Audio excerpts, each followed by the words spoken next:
우리 병원 선교회를 통해서 다시금 우리들에게 사명감을 주신 하나님, 그동안에 실수하고 또한 너무나 게으르고 또 하나님 앞에 무지에서 몰랐던 것들을 고백하는 시간으로 올라왔습니다.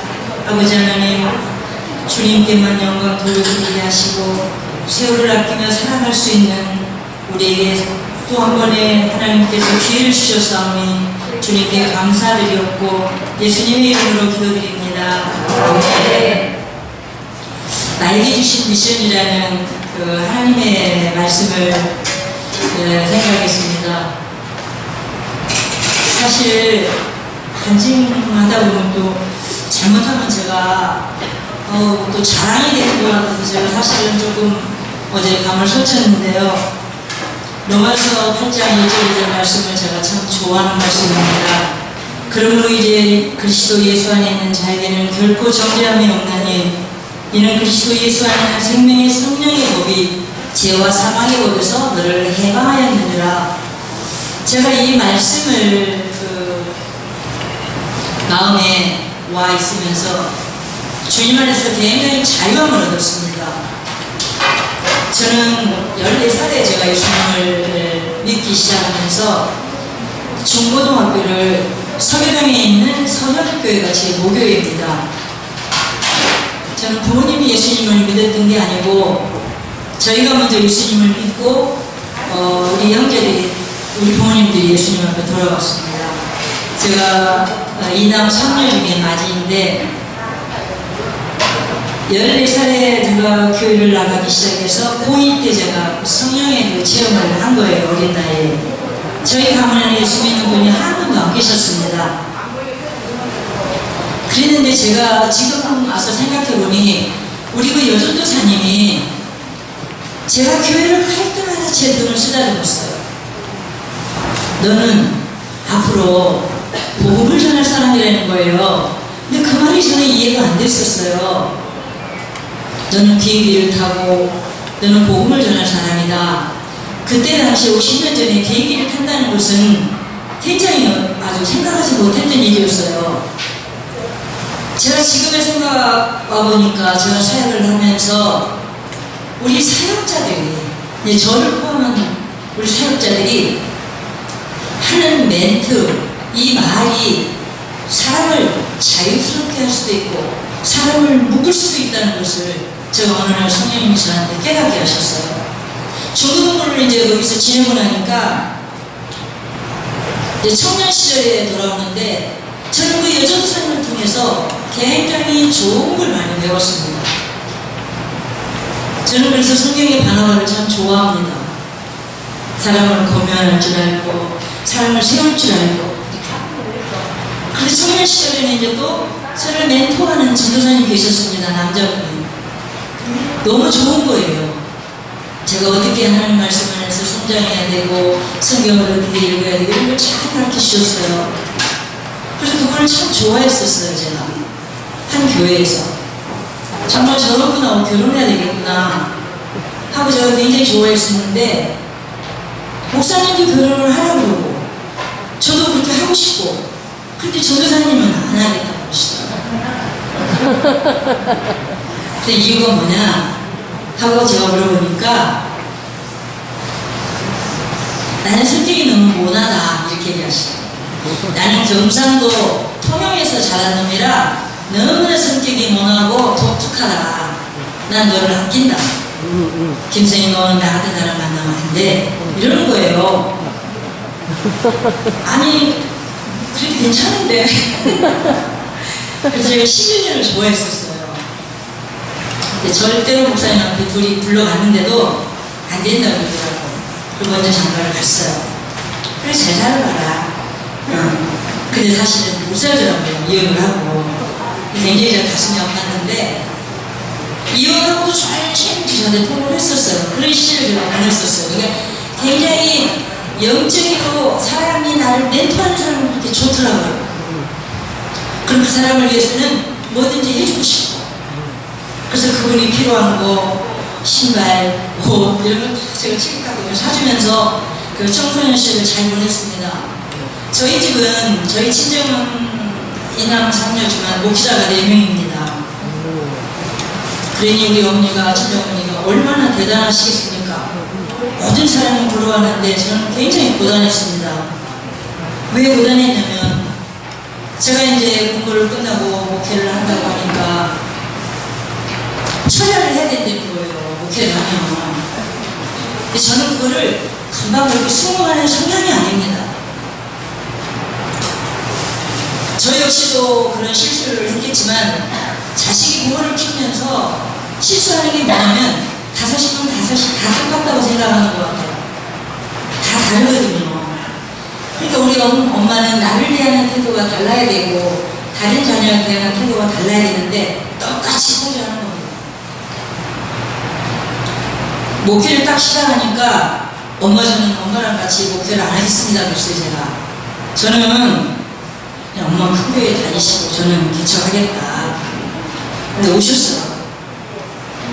오셔가지고 얼마나 제가 잠이 많습니까? 젊은 30대 후반에 1시간 되면 강대상 앞에서 저를 앉혀놓는 거예요. 기도하라고. 저는 그게 굉장히 고단하고 아침 뽑아놓은 참 저는 힘들었어요. 자다가 기도하다 제가 졸잖아요. 그럼 꼭 제 뒤에서 기도하면서 저를 때리는 거예요. 저는 이렇게. 저는 정말 힘들었어요. 사실. 그런데 저는 굉장히 우리 남편이 유합니다. 그래서 제가 말하면 그냥 뭐든지 잘했다 그러고 우리 진짜 공순이가 최고라고 그러고 이런 남자랑 사는데 엄마가 너무 저러니까 싫은 거예요. 그래서 함께 목회를 하면서 제가 엄마를 정식으로 가시라고 했어요.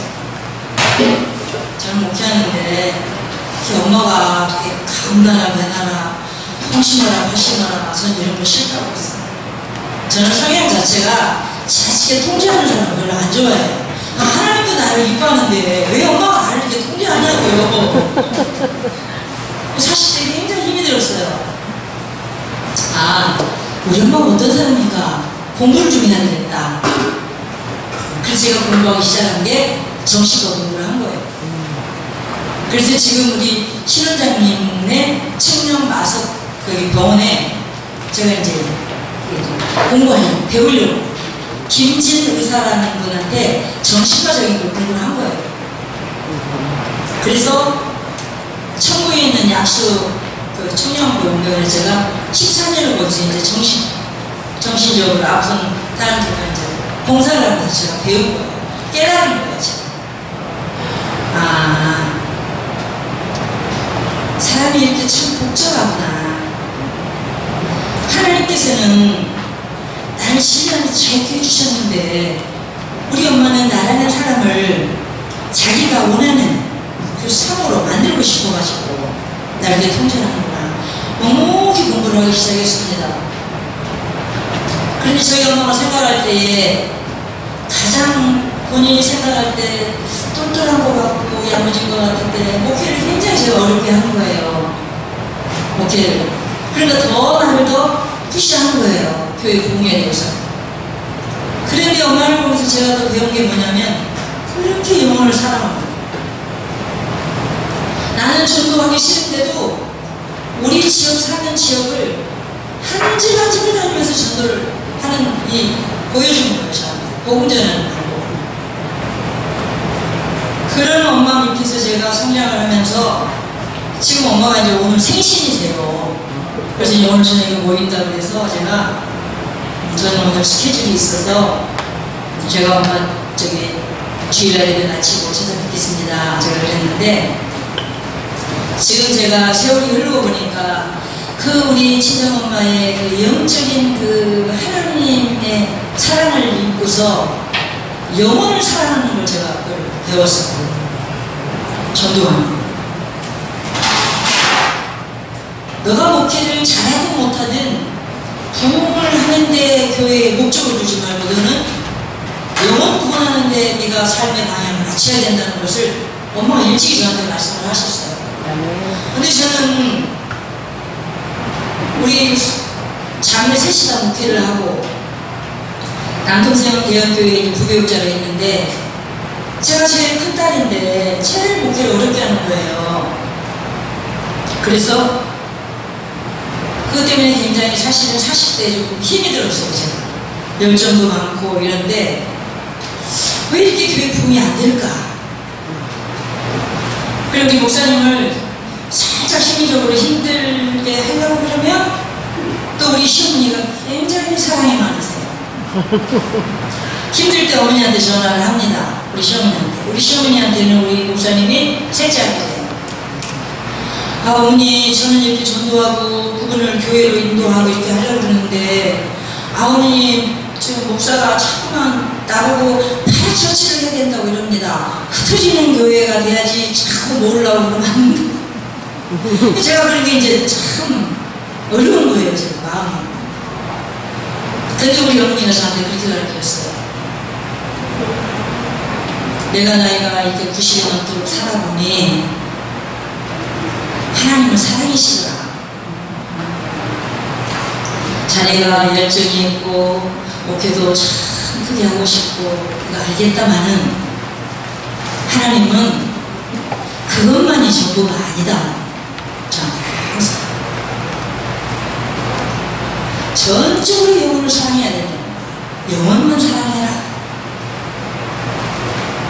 그것 때문에 젊으니까 힘들 수도 있지만 영혼을 사랑하는 마음을 가져라. 그래 저는 양쪽의 친정엄마와 시어머니에게서 굉장히 좋은 영향을 많이 받은 참 복 있는 여자였었어요. 그래서 늘 시어머니하고도 남편 형도 보고 그럼 우리 어머니가 항상 저한테 하는 말씀 내가 낳았기 때문에 내가 더 잘하라 이랬어요. 우리 아들은 내가 더 잘하라. 그럼 저는 기분이 좋잖아요. 그 다음 하는 말 그럼에도 우리 아들을 많이 사랑해 주게나 하겠어요. 자, 그럼 언니가 보시기에 제가 사랑을 더 하는 것 같습니까? 그랬더니 그렇진 않지만 하나님은 사랑이시여 더 많이 사랑해 주게나. 근데 40대에 제가 정신과 그쪽에서 자원봉사를 하면서 영혼을 향해서 그런 마음을 갖게 하시고 또 우리 아들을 키우면서 아들 딸들을 키우면서 혹시 엄마처럼 내가 저 아이들을 통제하면 어떡하나 이런 걱정에 교육청을 찾아왔어요. 제가 서울시 교육청을 43살에 어떻게 오셨냐고 그래서 제가 아이들을 낳아서 키워보니까 아이들한테 어렸을 때부터 하나님 말씀을 이렇게 전하고 싶은데 제가 그래서 학교에 들어가고 싶은데 학교를 좀 선정해 주시라고 왔습니다. 그랬더니 교육청에서 그러면 한 30일 동안 교육을 받으시면 학교에 파송이 됩니다. 이렇게 말씀을 하셨어요. 그래서 정말 한 달 동안 교육을 받았어요. 그래서 강서교육청에서 중학교 1학년만 10년을 제가 이제 애들 상담을 해보면서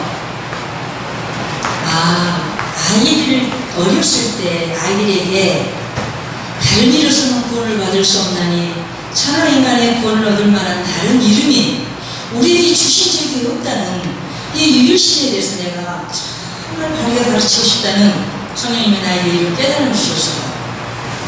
그래서 애들 학교 상담하면은 종교 얘기를 절대 못하게 합니다.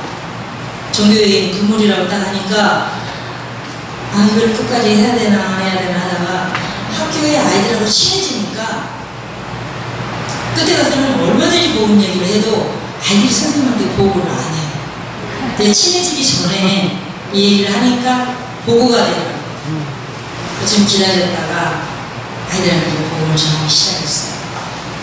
그러면서 이제 학교도 나이가 좀 이렇게 좀 이제 들고 하니까 아이들하고는 교감이 약간의 조금 좀 빗나가는 게 있어서 연세 세분화제 소아암병도 또 어떻게 연락을 해서 갔어요. 그래서 암 환자들과 함께 복음을 전하는데 제가 굉장히 기억에 남는 건 어떤 남자분인데 얼마 남지 않은 남자분이었어요. 그래서 복음을 전하니까 예수님의 마음에 확실히 자기 안에 주인으로 계셨었어요. 그래서 선생님 다음 주에 또 봬요 그랬더니 그분 하는 얘기가 전도사님 천국에서 만나요 그런 거예요. 그래서 다음 주에 봬요 그랬는데 본인 가는 날을 아신 거예요. 다음 주에 가서 찾으니까 간호사 선생님이 지난주에 천국에 가셨어요. 제가 그런 상황을 접하면서 복음 전하는 일에 내가 시간을 아껴야 되겠구나. 이 마음이 너무 강하게 오는 거예요. 그러면서 제가 40대에 그런 훈련과 이런 그 영혼군에 대한 마음을 가지면서 늘 나에게 멘토로 해주신 우리 친정엄마와 우리 시어머니의 그런 영적인 그런 보호 아래서 우리 친정엄마가 암 환자였습니다. 제가 고등학교 졸업됐죠. 근데 우리 어머니는 이제 몸이 너무 약하시고 지금도 49kg 나옵니다. 지금 88세인데 아무 약도 드시는 게 없어서 지금까지. 할렐루야. 저는 어렸을 때 엄마를 보면서 그 암을 안고서 하나님을 향한, 우리가 전도를 해서 하나님께 돌아오셨는데 하나님을 향한 그 기도하는 모습을 보면서 저는 그 경험을 항상 하고 싶다는 생각을 하고 있어요. 근데 저에게도 이제 나이가 있고 하나님과의 이제 독대하는 시간을 하다 보니까 저에게도 성령님의 그런 경험을 조금 제가 하는 그런 입장입니다. 어느 날 엄마가 기도를 하고 눈을 뜨셨는데 엄마의 이 손등이 화상을 입힌 거예요. 그래서 어머니에게 왜 이렇게 물질이 보다 개인 자국같이 물질이 다 올라오신 거예요. 그래서 엄마에게 왜 이렇게 물질이 생겼어요? 그랬더니 저희 엄마가 하시는 말씀이 하나님께 너무나 감사해서 눈물을 흘리는 기도를 했는데 그 눈물이 얼마나 뜨거웠는지 화상을 입으셨다. 저 깜짝 놀랐어요. 그래서 엄마 무엇이게 감사해서 이렇게 화상이 물질 5개가 올라온 거예요. 이렇게 됐느냐고 엄마에게 여쭤보니까 엄마 하시는 말씀이 십자가를 얘기하시는 거죠. 십자가.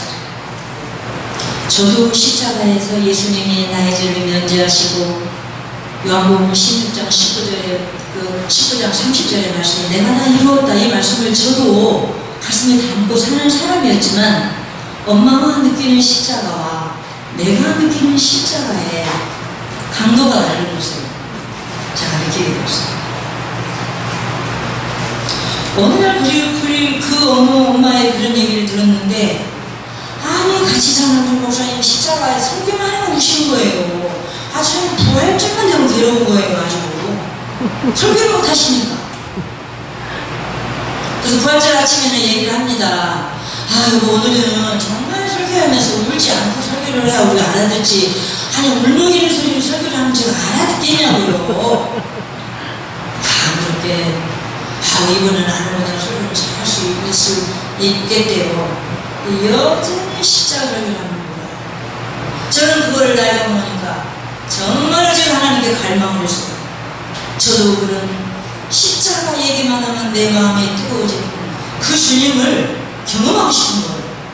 어느 순간에 우리 시어머니, 친정어머니, 우리 남편이 십자가 얘기만 하면 그 주님의 십자가 얘기하면서 흐르는 눈물이 나도 저분들처럼 저렇게 강도 있는 십자가에 대해서 성령님 나에게 만져달라고 기도를 한 적이 있는데 어느 날 제가 십자가 얘기를 하고 십자가 설교를 하려면 목이 메어서 못하겠는 거예요.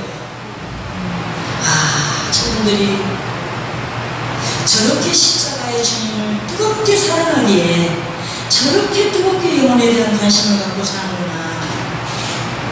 그걸 느끼게 되었었어요. 그러다 우리가 이제 코로나가 오고 여러 가지 일들 속에 2년을 3년을 쉬고 있는데 이 복음을 전하고 싶어서 못 살겠는 거예요. 저는 그 전에 50대 초반에 우리 동네가 판자촌이었어요. 판자촌. 거기서 이제 복음을 전하는 거예요. 그 판자촌에 놀이터가 있었어요. 그 위에는 학교, 옆에는 파출소, 거기에는 구리 어린이집. 사도행전이 4장 12절이 이해가 되고 나고 믿어지고 나니까 제가 못 살겠는 거예요. 이거 전하고 싶어서. 그래서 우리 동네에서 성교육의 사모님이 돌아왔다. 정신병원에 봉사로 다니더니 같이 돌아왔다. 이렇게 소문난 거예요. 그럼 우리 교회 식구들이요. 이렇게 마음을 맞춘 거예요. 9가정이 나갔다. 가슴이. 그 다른 데도 안 가고 우리 남동생이 있는 교회로 가신 거예요. 누구보다도 전 참 자존심 있는 맞인데 남동생이 전화가 온 거예요. 뒤에 누나, 아니 교회를 어떻게 가길래 교인들이 다 왔어 여기. 가가지고 얘기한 거예요. 양천구 어디서 왔는데 어느 교회에서 왔고 목사님은 누구고 사모님은 누구고 몇 명이 왔더나 9가지 왔대. 저는 그때 그것을 참고 기도하면서 제 몸에 병이 와버렸어요. 안 참아지를 참으니까 병이 와버렸어요. 그리고 남동생이 제가 오늘 참 제가 실수하고 제가 드리고 싶은 말씀은 정말로 다른 사람의 어려움, 다른 사람의 고통을 아름다운 성경에 있는 언어로 우리가 바나바처럼 고면하고 이루어할 수 없는 내 자신과 참 그런 것들이 너무 아쉬웠어요. 누나 목회를 좀 잘해야지 왜 자꾸 교인들이 이리 오냐고 전화가 온 거예요. 이 녀석 봐라. 제가 막둥이고 나랑 태동갑인데 목사가 되더니 나랑 좀 안 먹자는 거네? 이런 생각이 드는 거예요. 근데 내 마음에 이제 이게 자유하지 않고 꽁해지는 거예요. 이 녀석 내가 언젠가 혼내줘야 되는데 혼낼 일이 없잖아요, 목사를. 얼마나 내가 대교에서 목회도 잘하고 얼마나 잘하는데 혼낼 일이 없는데 항상 내가 이러면 혼내줘야 되겠다 생각을 갖고 있었어요, 제가. 속상한 거예요. 제가 교회 간 것도 속상한데 목회를 어떻게 했길래 교회들이 이쪽으로 다 보내느냐 막 이런 얘기인데 내 가슴에 이제 꽉 막힌 거예요. 오늘 말씀을 하신 그리스도 예수 안에 있는 생명의 성리법이 제가 사모님들을 해방했는데 내가 이제 묻기 시작하는 거예요. 누구한테도 얘기할 수가 없는 거예요. 이 자존심, 속상함에. 우리 남편한테 말고 어느 교회 우리 교회 그 집사님들이 조리 갔대요. 김 목사님 교회로 왔대요. 근데 그러시더라고요. 근데 또 우리 목사님은 수업은 끊은지 모르지만 잘됐어. 밀어서 잘 하면 되지. 어쨌든 목회는 모으는 것만 목회가 아니냐고 이렇게 그렇죠. 재야 돼. 내가 오늘 성교사로 나가려고 했잖아. 그런데 내가 집이 있어서 못 갔는데 잘된 거야. 진짜 우리 남편을 때리고 싶은 거야 제가. 그래서 내가 그때는 그런 얘기를 했어요. 내가 철없이 여보 참 당신은 공순이를 너무 고생시킨다. 내 친구들은 참 내 교만한 거 하지만 나보다 참 못난이 같은 애들도 저렇게 남편이 큰 우산을 씌워주니까 그 우산 속에서 저렇게 행복하게 참으로서 대접받는데 공순이를 너무 고생시킨다. 진짜 넌 나쁜 놈이야. 내가 그랬어요. 그랬더니 야 이 사람아 그래도 그렇지 그렇게 말하면 되나. 저는 그렇게 말하는 것이 우리 목사님한테 푸는 거예요. 그러고도 얘기하는 거죠. 여보는 내 마음이 왜 이렇게 자존심이 상하냐. 야 그럴 거 없어. 양이 내 것이냐. 그럴 땐 그래 자네 속상했겠다. 동생네 교회로 가서 얼마나 자존심 이렇게 했으면 내가 좋았을 텐데 양이 내 것이냐 이 사람아. 다 지금 가면 다 힘들잖아. 자 그런 얘기 좀 하지 마라. 얘기도 안 통하고 내려온 거예요. 분중 속에 내려오면 어머니 내가 이리저리 해서 이렇게 해서 내가 너무 속상했어요. 그때 우리 어머니가 우리 어머니는 그래서 훌륭하시다. 어머 우리 사모 너무너무 세상에 마음 상했겠다. 우리 사모 마음은 우리 하나님이 아셔. 그리고 내가 알아. 우리 사모 다음에 꽃피면 시골에 오게나 우리 사모 내가 예쁜 옷 한 벌 사줄게. 남편이 이뻐져. 남편이 이뻐지더라고. 그래서 제가 그랬어요.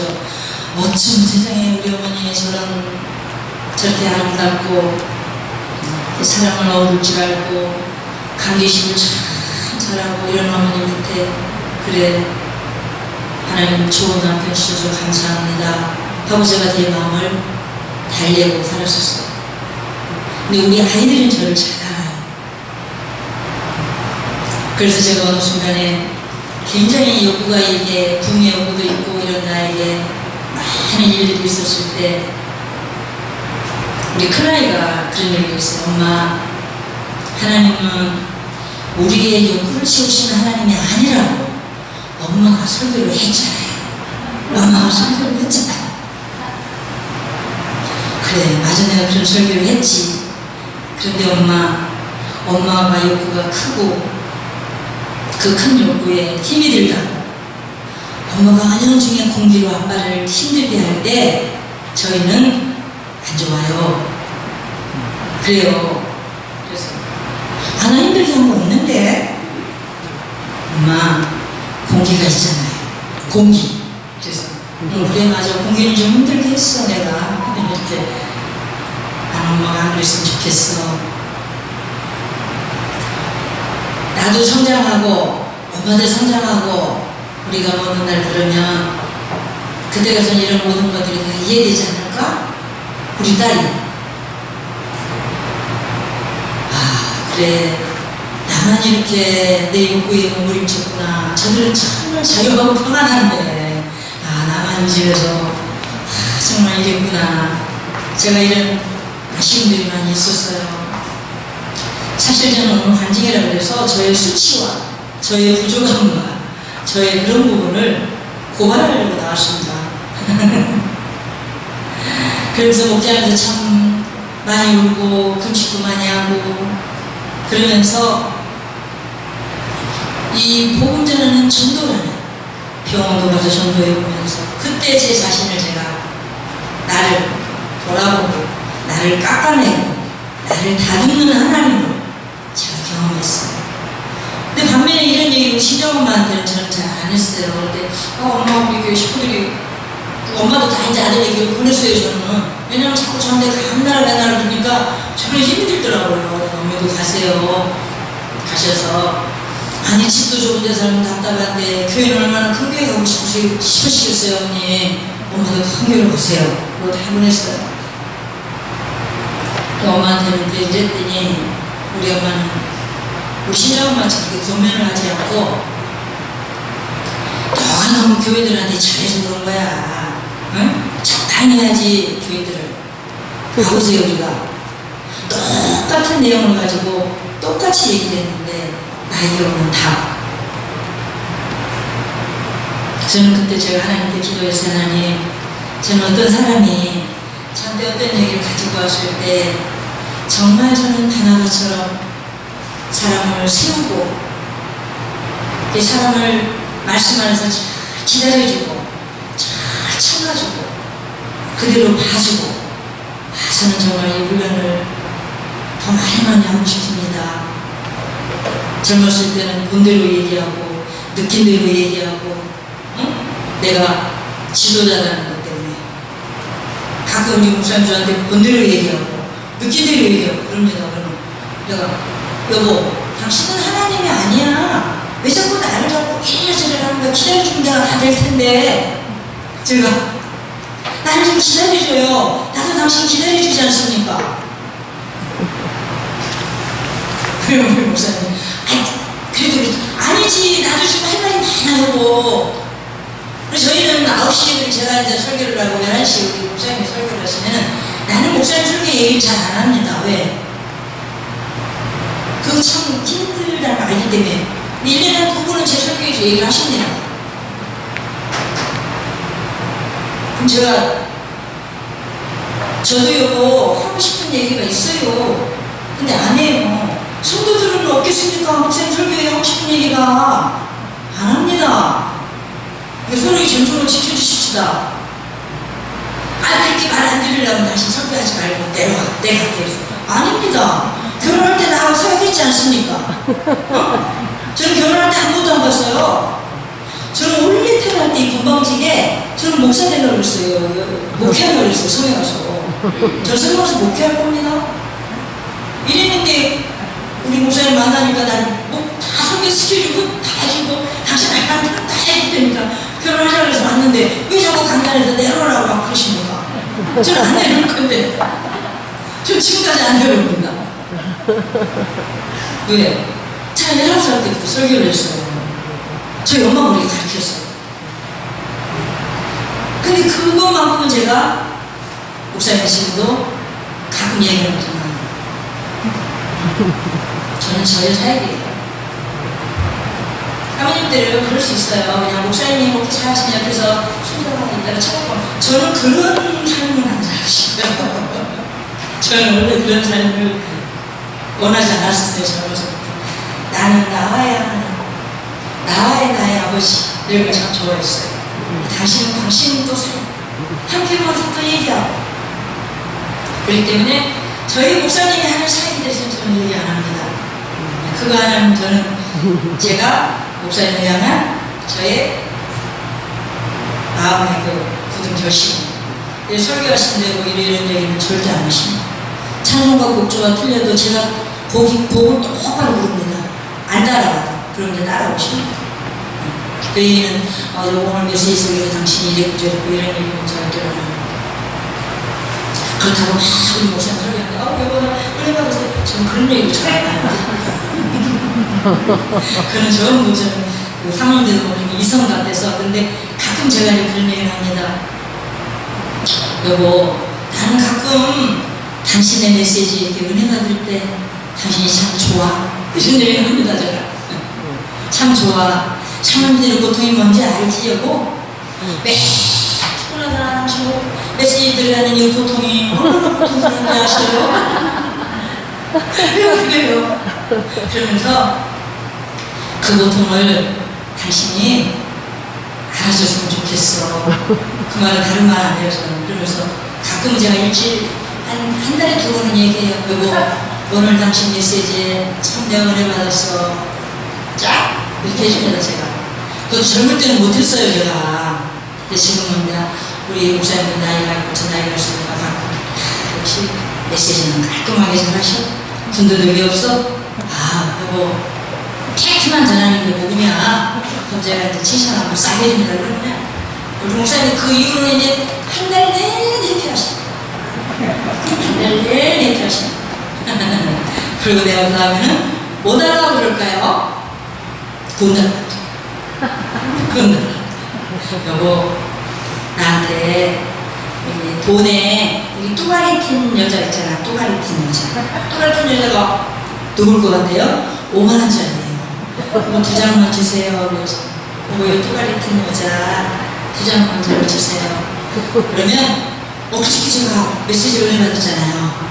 바로 주시고 바로 주시고. 저는 코로나 이후에 우영수 사모님과 이제 우리가 결혼 전도를 시작하면서 둘이 얼마나 행복했나 몰라요. 야, 제가 우리 전도하자. 그래. 우리 사모님도 아주 영원히 아주 갈망이 있거든요. 그래. 그렇게 하자. 그래가지고 인천에서 전도하기 시작하다가 우리 또 손장모님을 암센터에서 보내주셔서 우리 사모님하고 저하고 그랬어요. 너무 잘됐다. 야, 우리 뒤에는 우리 둘이는 쭉 테이블로 서있고 우리 장모님 참 잘하더라고. 우리가 서포트하자. 이랬는데 지금 그 결혼 선배에서 우리 하선 우리 공동체 교회에서 저에게 이렇게 많이 나눠주셨어. 우리 교회가 뉴타운 개발해가지고 그 동네 교회가 다 없어졌습니다. 교인들도 다 이사 갔습니다. 그래서 제가 많이 울었습니다. 하나님, 저도 좀 양이 있어서 목회를 좀 잘 하고 싶습니다. 그랬는데 세상에 하나님께서 하선 공동체라는 교회에 저를 100명이라는 교회를 주셨습니다.